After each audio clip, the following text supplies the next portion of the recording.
시험 보기 4주 전쯤에 어머니께서 저희를 이제 불러다가 책상에 앉혀놓고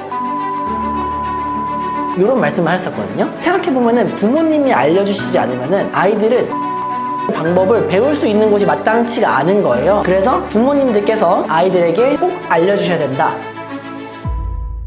오늘 주제는 내신 기간 부모님의 필수 역할 3가지라고 주제를 정해봤는데요. 중간고사가 이제 뭐 채 한 달도 남지 않은 학교들도 있고 그럴 텐데 내신 대비를 하고 있는 학생의 부모님들이라면 더 집중해서 들어주시면 좋을 것 같고, 혹시 내신 대비를 지금 하고 있지 않는 다른 학년 초등학생이라던가 중학교 1학년 학생들이라고 하더라도 이제 앞으로 곧 다가올 예정이니까 미리 들어주시면 좋을 것 같고, 그리고 꼭 내신 대비가 아니더라도 평소에 공부와 관련해서도 도움 될 만한 얘기들이니까요. 듣고 많은 도움 되셨으면 좋겠습니다. 저희가 총 3가지의 포인트로 준비를 해봤고요. 일단 첫 번째 얘기는 부모님의 역할과 관련된 얘기인데요. 저희가 사실 부모가 아니기 때문에 저희가 부모님의 역할에 대해서 운운하는 게 조금 민망하기도 한데요. 네, 저희가 이제 학생들 지도하는 모습들 많이 지켜보면서, 그리고 저희가 이제 부모님한테 받았던 것들 토대로 이제 말씀드리는 점 이해해 주시면 감사드리겠습니다. 첫 번째 주제로 잡은 것은 이제 감시자가 아니라 응원군이어야 한다라는 얘기인데요. 이 주제에서 얘기하고 싶었던 건 뭐냐면, 모든 부모님들이 자녀분들 공부에 다들 관심이 많다 보니까 관심과 그 관심을 표현하는 방식이 가끔씩 지나치신 경우들도 있는 것 같아요. 그래서 저희가 이제 자주 하는 표현 중에 하나가 뭐냐면, 관심과 감시는 한 끗 차이다 라는 표현을 하는데요. 학생들 입장에서 부모님이 적당한 관심을 보여주시면 이제 부모님의 기대에 부응하고자 더 열심히 하기도 하고, 부모님한테 칭찬 듣고 싶어서 열심히 하기도 하는데, 이게 간혹 턴을 넘게 되면은 부모님이 나를 감시한다, 아니면은 되게 나를 이렇게 숨 막히게 하네? 약간 이런 생각이 들면 그게 이제 부정적인 역할로 바뀌게 되는 경우들이 있어요. 그렇게 하면 이제 어떤 일들이 벌어지냐면, 아이들이 점점 부모님과 대화하는 거를 이제 끊기 시작해요. 예전에는 뭐 물어보면 다 이렇게 자세히 얘기해주고 먼저 와서도 있었던 일에 대해서 얘기하던 아이들이 부모님이 얘기하면 대답도 안 하고 내가 알아서 할게 이런 표현들을 하면서 애초에 집에 오면은 무조건 방문 닫고 들어가 버리는, 그러니까 이런 일들이 벌어지게 됩니다. 그래서 저희는 그 상황이 되는 게 안 좋다고 생각을 해요. 그래서 그거를 조심하셔야 된다라는 일단 얘기를 드리고, 그러면은 오히려 관심을 가지고 더 아이의 공부에 대해서 자세하게 알고 부족한 게 있으면 도와주시려고 했던 그런 좋은 마음이 오히려 대화를 단절시키게 되는 그런 안 좋은 상황으로 벌어질 수 있기 때문에 이 부분에 대해서 조심을 해야 된다라는 말씀 처음으로 일단 드리고 싶었고요. 이 부분에 있어서 그러면은 도대체 선이 뭐냐 이런 걸 궁금하실 것 같아요. 어떻게 해야지 그러면은 관심이 감시로 넘어가지 않고 관심에서만 머물 수 있냐라고 했을 때, 이 선이라는 게 참 애매한데 제가 약간 이렇게 설명드리면 좀 이해하기 쉽겠다라고 생각한 게 있어요. 뭐냐면 연인 관계랑 비슷하다라고 생각해 주시면 이해하시기가 좀 쉽지 않을까 싶었어요. 다들 이제 연애하셨던 시절이 있으셨을 텐데, 연인 관계에 있어서 다들 관심이 서로 이제 호감에 기반한 관심이 있잖아요. 근데 간혹 어떤 경우는 관심이 지나치다 보면은 이게 집착이라고 느껴지는 순간들이 있잖아요. 저는 딱 그거랑 비슷한 것 같아요. 그래서 모든 관계에서 관심의 정도가 얼만큼이면 이게 집착이고 이런 게 있는 게 아니라, 상대방이 집착이라고 느끼면 그게 집착이라고 저는 생각하거든요. 그러니까 부모님과 그 자녀와의 관계도 마찬가지인 것 같아요. 자녀의 입장에서 부모님이 나한테 관심을 많이 가져주시는구나 라고 느끼는 경우가 있고, 부모님 나를 감시한다 라고 느끼는 경우들이 있는데, 결국에는 아이들이 어떻게 느끼는지에 따라 달라지는 거고, 그거에 반응에 맞춰서 부모님 입장에서 좀 관찰을 잘 해주시는 게 필요한 것 같다라고 생각을 해요. 무한 애정, 무한 관심이 무조건 좋은 것이 아니라, 관심을 어느 정도 표현을 하시는데 아이가 조금 약간 부담스러워하는 것 같다 라고 느껴지시는 순간이 있다면 조금 아쉬워도 약간의 거리를 좀 두시고 유지하시는 게 오히려 그 아이의 마음을 좀 열 수 있는데 도움이 되지 않을까, 이런 생각을 했습니다. 그래서 가장 이제 하면 안 되는 것 중에 하나가 아이의 모든 것에 대해서 사사건건 알려고 하는 거라고 생각을 해요. 저희 부모님도 특히 아버지께서 저희한테 관심이 많다 보니까 저희 대학교 가고 나서도 되게 저희의 일상생활에 대해서 막 디테일하게 막 물어보시고, 사실 부모님의 마음이 이해가 안 되는 건 아니지만 이게 처음에는 얘기를 다 해주다가 하다 보니까 이게 너무 심해진다는 생각이 드니까 애초에 뭔가 대화를 하지 말아야겠다는 전략으로 바뀌게 되더라고요. 네, 그래가지고 저희가 부모님의 관심은 다 이해되지만 모든 것에 대해서 사사건건 알려고 하는 게 오히려 역효과를 불러드릴 수 있다라고 좀 얘기를 드리고 싶습니다. 그 다음에 얘기로, 감시자가 아니라 응원군이 되는 방법으로 또 뭐가 있냐면은, 아이들이 이제 공부를 할 때 시험 결과에 대한 부담을 너무 주면 안 된다라는 또 얘기를 드리고 싶었어요. 부모님들 중에서 시험 결과를 가지고 아이들에 대해서 약간 좀 핀잔해 주시는 경우들도 있는 것 같아요. 뭐 너 이거밖에 못하니? 라던가 아니면 너가 뭐 열심히 했으면 이 성적이 나왔겠냐라던가 등등 여러 가지 결과를 기반으로 해가지고 아이들에 대해서 칭찬을 하시거나 핀잔을 주시는 경우들도 많이 있는 것 같은데 전 그게 되게 위험하다는 생각을 들었어요. 왜 그러냐면 공부라는 거는 본인이 잘하고 싶은 마음이 드는 게 가장 중요한데 그래야지 정말 내적인 동기에 의해서 열심히 할 수 있게 되는 건데 결과를 가지고 이제 평가를 계속 받다 보면은 공부를 잘하는 게 내가 스스로 좋아서가 아니라 부모님한테 혼나지 않기 위해서 아니면 부모님한테 잘 보이기 위해서 이렇게 돼버리는 것 같아요. 근데 그렇게 되다 보면 그런 거 있잖아요. 내가 공부하려고 마음 먹고 있는데 공부해라 하면 하기 싫어지는 거.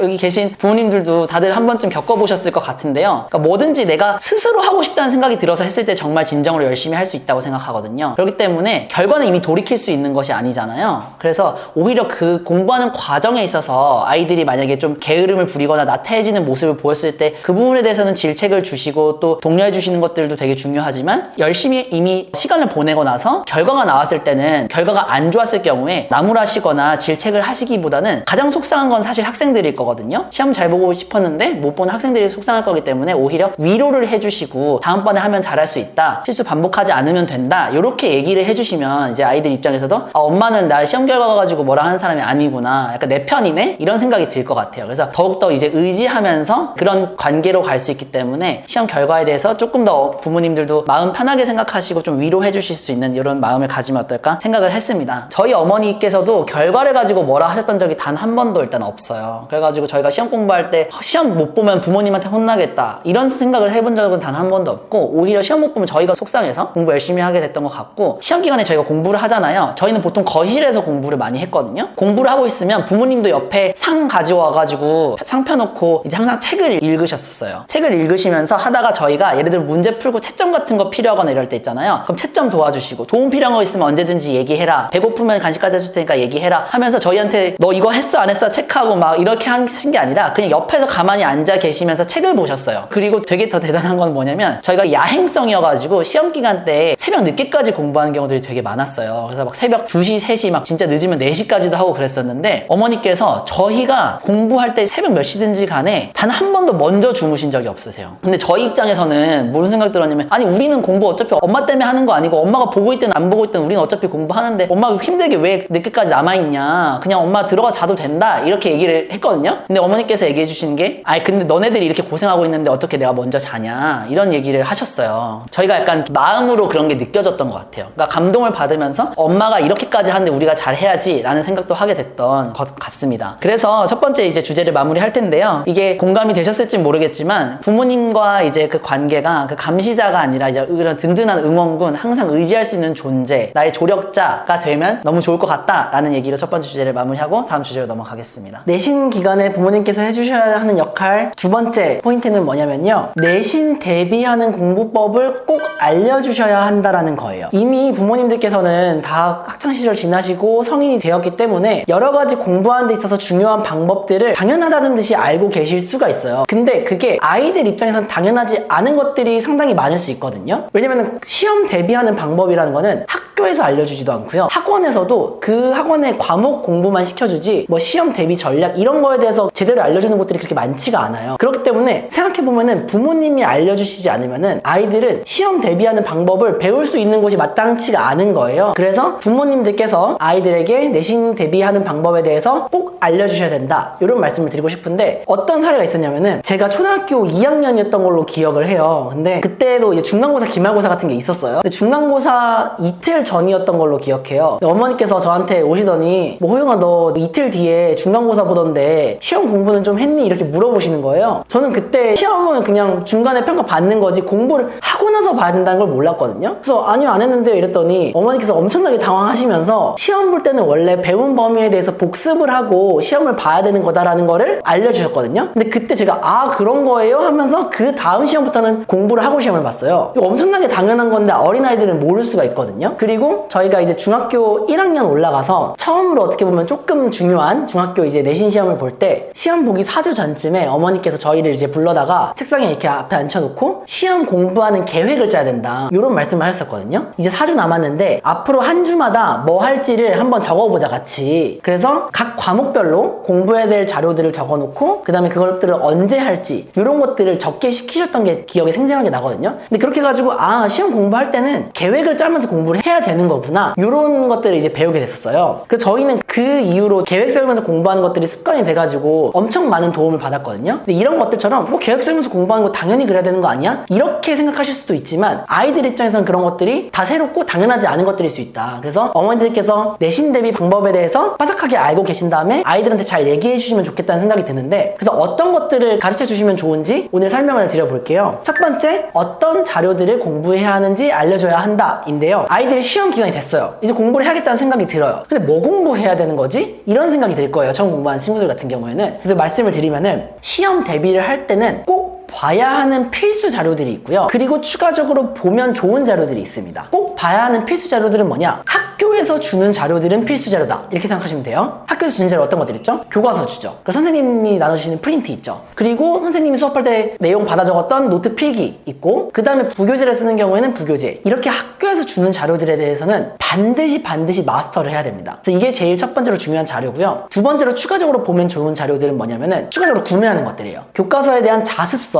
그리고 평가 문제집 있죠. 그리고 평가 문제집만 풀면은 문제 푸는 양이 좀 적으니까 참고서 한 권 정도, 그리고 학교 내신 기출 문제를 풀어봐야 돼요. 이러한 것들을 풀어봐야 되는데요. 제일 먼저 아까 학교 필수 자료를 먼저 봐야 된다고 했죠. 교과서를 먼저 공부를 해야 되는데, 교과서를 공부할 때는 자습서랑 같이 공부를 하고, 그게 됐으면은 학교 프린트 보고, 그 다음에 이제 평가 문제집 문제, 참고서 문제들, 그리고 시험 보기 한 2, 3주 전부터는 기출 문제, 이런 식으로 풀어야 된다는 거를 알려주셔야 합니다. 두 번째 포인트는 학습 계획 세우는 법에 대해서 알려줘야 한다는 겁니다. 학습 계획을 세우는 거는 너무너무 중요한 공부 방법이에요. 그 효과도 엄청나게 큰데요. 이 부분에 대해서 사실 되게 아이들이 귀찮아하거나 필요성에 대해서 잘 모르는 경우들이 많아요. 근데 이 부분을 꼭 습관을 들여주시기를 부탁드립니다. 근데 계획을 세우는 거는 어떤 거냐? 되게 쉽습니다. 언제 무엇을 할지를 결정하는 거예요. 지금 시험이 4주 남았으면은 요번 주에는 뭐 할지, 그리고 3주 전에는 뭐 할지, 2주 전에는 뭐 할지, 이런 식으로 언제 무엇을 할지 정하는 건데요. 언제 무엇을 할지 정할 때 아까 전에 꼭 공부해야 되는 자료들이 있었죠. 그거를 과목별로 자료들을 적어놔요. 교과서, 자습서, 프린트, 참고서, 평가 문제 등등 과목별로 적어놓고요. 그것들을 내가 몇 주 차에 어떤 과목에 무엇을 할지를 다 분배를 해보면 됩니다. 해보면 생각보다 어렵지 않거든요. 쭉 분배를 해요, 4주치에 대해서. 그러다 보면은 어떠한 효과가 있냐? 첫 번째로 꼭 해야 하는 공부를 빠짐없이 할 수 있게 되고요. 두 번째로 이게 막상 계획을 짜보면 생각보다 시간이 부족하다라는 걸 아이들이 느끼게 돼요. 그러면 좀 긴장감이 들면서 이거 되게 내가 진짜 집중해서 하루하루 열심히 해야겠구나, 이런 생각이 들게 되거든요. 그래서 긴장감을 유발하고 동기부여가 되는 효과가 되게 커요. 그래서 계획 세우는 거 꼭 알려주셔야 된다는 거. 계획 세우는 방법 관련해서는 저희 최근 올라온 영상, 내신 대비 D-4주 영상에 자세하게 설명해놨으니까 그 영상 참고하셔도 좋을 것 같습니다. 이제 세 번째 포인트, 공부를 한 다음에 시험 보기 전에 오답을 꼭 복습해야 된다는 건데요. 오답 복습 너무너무 당연한 거잖아요. 근데 이거에 대해서 개념이 없는 아이들이 있어요. 그냥 공부했고 틀렸을 때 바로 그냥 봤으면은 이미 공부가 된 거다라고 오해를 하는 친구들이 있어요. 근데 아시겠지만 틀린 문제는 다시 풀어봤을 때 또 틀리는 것들이 되게 많잖아요. 그래서 시험 보기 전에 꼭 한번 복습하고 시험 보러 들어가게 하는 거, 요거 꼭 알려주시면 좋을 것 같습니다. 저희도 중학생 때 처음에 공부할 때 이거에 대한 개념이 없었어요. 그래서 첫 중간고사였는데 저희가 쭉 공부를 한 다음에 시험 1주 전이 됐을 때 어머니께서 틀린 문제를 다시 풀어보러 가신 거예요. 그래서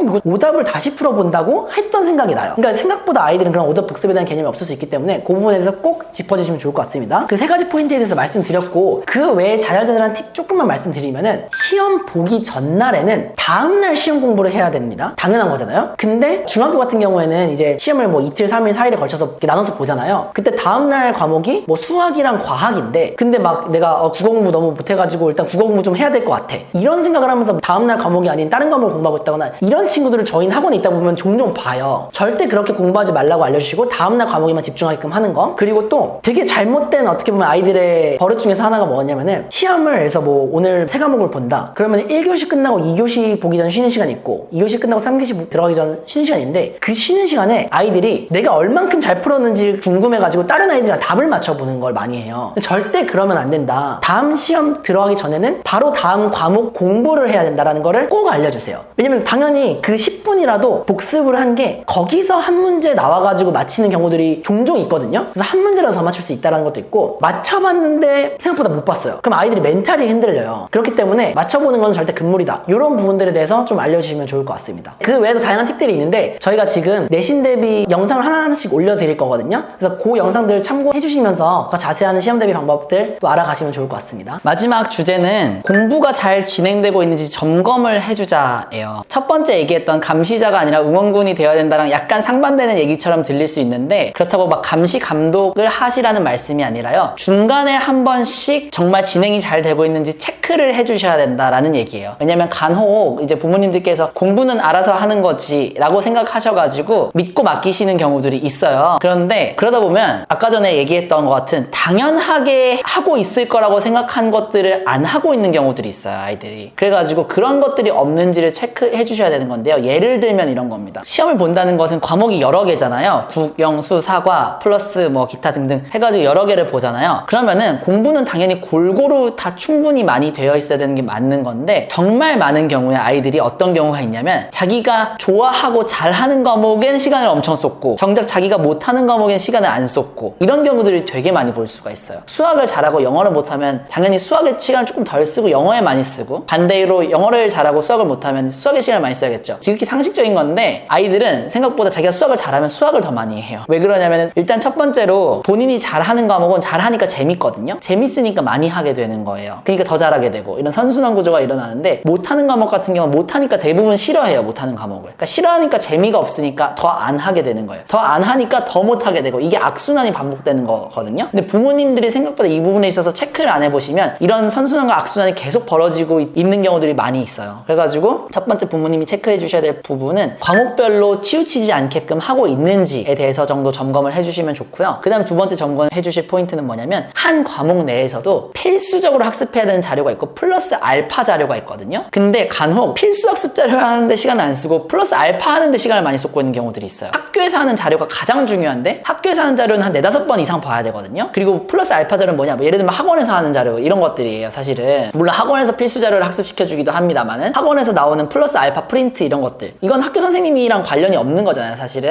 그래서 이런 건 플러스 알파 자료인데, 애들은 공부는 학원에서 보통 이제 하니까 학원에서 시키는 건 열심히 해서 정작 학교 교과서는 안 본다던가 학교 선생님이 준 프린트는 제대로 안 한다던가 이런 경우들이 많이 있다는 거죠. 그래서 그 여러 과목 내에서도 치우치지 않는지를 봐주셔야겠지만, 한 과목 내에서도 필수 학습 자료를 과연 제대로 했느냐, 요거를 체크해봐 주셔야 된다라는 겁니다. 그리고 마지막으로는 아까 전에 앞서 얘기했었는데, 틀린 문제 복습 제대로 했는지도 체크를 해주셔야 돼요. 애들이 공부는 하는 양은 정말 많은데 정작 틀린 문제를 복습하는데 시간 쓰지 않고 새로운 문제만 계속 푸는데 시간을 쓰는 경우들이 있어요. 근데 이렇게 되면은 공부 효율이 엄청 떨어져요. 그러니까 아이들이 공부를 한 1회독, 2회독 어느 정도 하고 나면은 새로운 문제들을 풀었을 때 80%, 90%는 다 아는 내용들이거든요. 근데 그걸 하는 또 시간을 쓰고 있으면 이게 엄청 되게 비효율적이거든요. 근데 기존에 했던 자료 중에 틀렸던 문제만 모아서 반복해서 보는 거는 정말 시간을 쓰는 100이면 100, 내 실력이 올라가는 공부거든요. 근데 이것들을 아이들 스스로는 깨닫지 못하고 안 하고 있는 경우들이 상당히 많아요. 그래가지고 부모님이 방금 전에 말씀드렸던 이 3가지 포인트에 대해서 중간중간 점검을 해주셔야 된다라는 얘기고요. 근데 이때 주의하셔야 될 게 있습니다. 뭐냐면은 제가 점검이라고 했지 감시 감독이라고 얘기하진 않았거든요. 그러니까 아까 전에 첫 번째 얘기했던 것처럼 이거 점검을 너무 잦은 주기로 너무 세세하게 해주시면은 안 돼요. 이거를 이제 보통 업무에서는 마이크로 매니지라고 하는데, 상사가 내가 일하는 거 모든 거 하나하나에 대해서 꼬치꼬치 따지고 평가하고 하면은 너무 스트레스 받으실 거잖아요. 그쵸? 이게 아이들도 똑같다. 그래서 이게 적당한 관리 감독과 이제 그런 점검과 관심은 이제 아이들에게 도움이 되지만, 너무 하나하나 사사건건 내가 했는지 안 했는지 체크하고 오늘 계획표 갖고 와봐, 했어 안 했어, 이거 왜 안 했어, 이렇게 하면 아이들 입장에서는 부모님은 나 감시하는 사람이구나 라고 느끼게 될 수밖에 없기 때문에 그 정도 수준으로 해주시지 마시고, 제가 생각했을 때는 한 일주일에 한 번 정도? 그러니까 부모님들도 사실 매일 체크하시는 거 힘드시잖아요. 아이들한테도 좋은 게 아니기 때문에 제 생각에는 한 일주일에 한 번 정도 이제 얘기하는 시간을 가져서 누구누구야 공부 지금 잘 하고 있니? 뭐 하는데 어려움은 없어? 이렇게 얘기를 해주시면서 공부한 거 어떻게 하고 있는지 그 엄마한테 혹시 좀 알려줄 수 있어? 이런 식으로 얘기하면은 이게 아이들 입장에서도 부담스러운 수준이 아니고 그 정도로 하면 아이들도 충분히 알려줄 수 있을 거라고 생각을 하거든요. 그랬을 때 이제 아까 전에 얘기했던 과목 간의 밸런스, 혹은 그 과목 내에서 필수 학습자료를 했는지, 그리고 오답 복습은 되고 있는지, 이 부분에 대해서 체크해 주시고, 혹시 만약에 안 되고 있다면 누구누구야 근데 성적을 잘 받으려면 이렇게 공부하는 게 더 도움이 되고 훨씬 더 효과적이야 하면서, 만약에 어머니가 말하시는 거를 좀 잘 안 들을 것 같다고 하시면 저희 영상을 보여주셔도 좋고요. 꼭 저희 영상 아니더라도 아이들이 좋아할 만한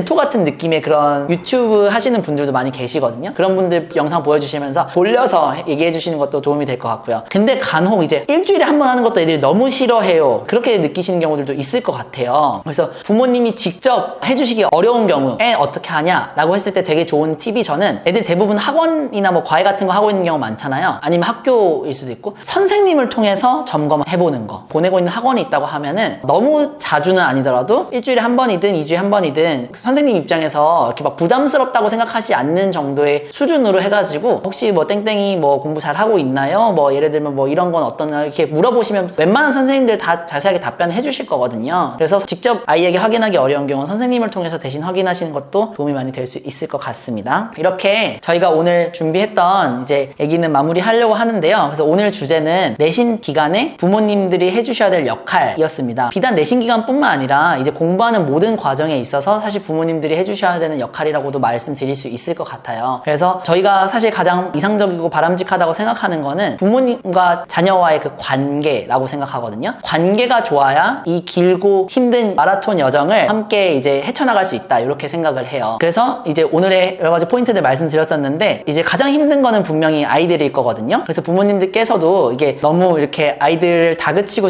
질책하시기보다는 좀 더 여유로운 마음을 가지시고 독려해 주시고 위로해 주시면서 가장 힘들 때 의지할 수 있는 존재로 자리매김을 하시면 좋지 않을까 싶습니다.